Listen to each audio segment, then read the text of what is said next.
back. He looks, he fires, and the Muth comes up with a big catch. Still on his feet. 45-50. Blocker at the 35-30. Stiff arm at the 25-20. What a play by the second-year man from Penn State. Pat, you just finished your second season in the NFL. There's a theory out there that tight ends take a little bit longer to become what they are eventually going to be. They're, reach their peak years.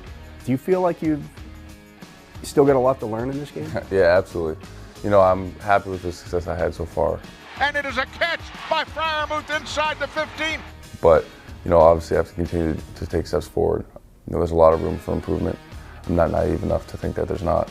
I just got to come in every single day in the offseason and attack my program and continue to put a good step forward. I mentioned this to you yesterday. There's only 2 tight ends in NFL history who have 60 catches or more in their first 2 seasons, and you're one of them.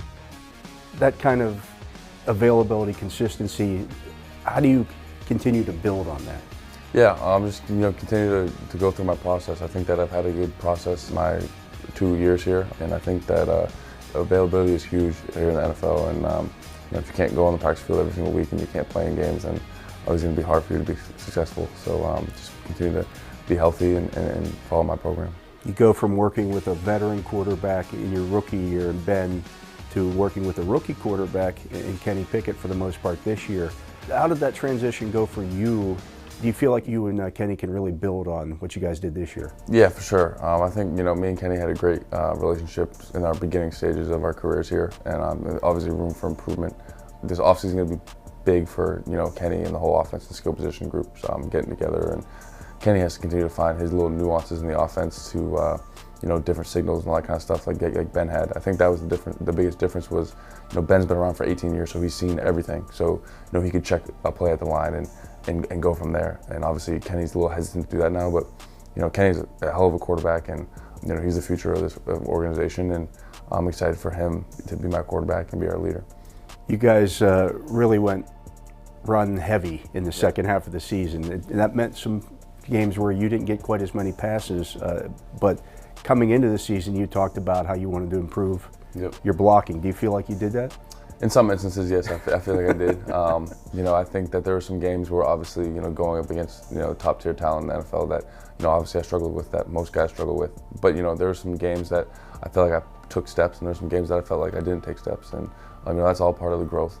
I'm not naive to think that I grew as much as I wanted to in the blocking game, but, that for me as an individual and as a player, that's always going to be an evolution of my game. I see you at practice constantly. Alfredo Roberts is in your ear. Mm-hmm. What's that relationship been like with him?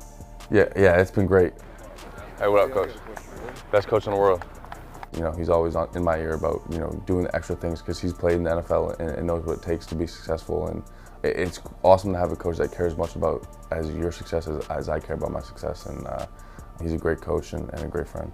What are you going to concentrate on in this offseason? Truthfully, everything. Just have the same, model that I did last year in my off-season prep, and obviously just get healthy and focus on my upper body strength and just understanding the game more.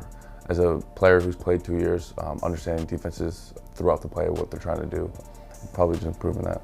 Is that maybe the toughest thing for young tight ends? I mean, you have to read the defense kind of on the fly, as opposed to being on the outside as a receiver, where I'm running the post. What you're doing depends on where the linebackers are at, where the safeties are at, those kind of things. Yeah, it's everything, and it goes beyond the passing game. Obviously, it goes with fronts and all that kind of stuff, and front movement and linebacker movement and different variation of blitzes and stuff. And it's challenging, but I think, like you said, it's definitely the most challenging part of being tight end is you have to see the whole defense move and all that. And I think the more and more you see that, our defense is unbelievable at doing it. So seeing it in camp every single year, it obviously helps.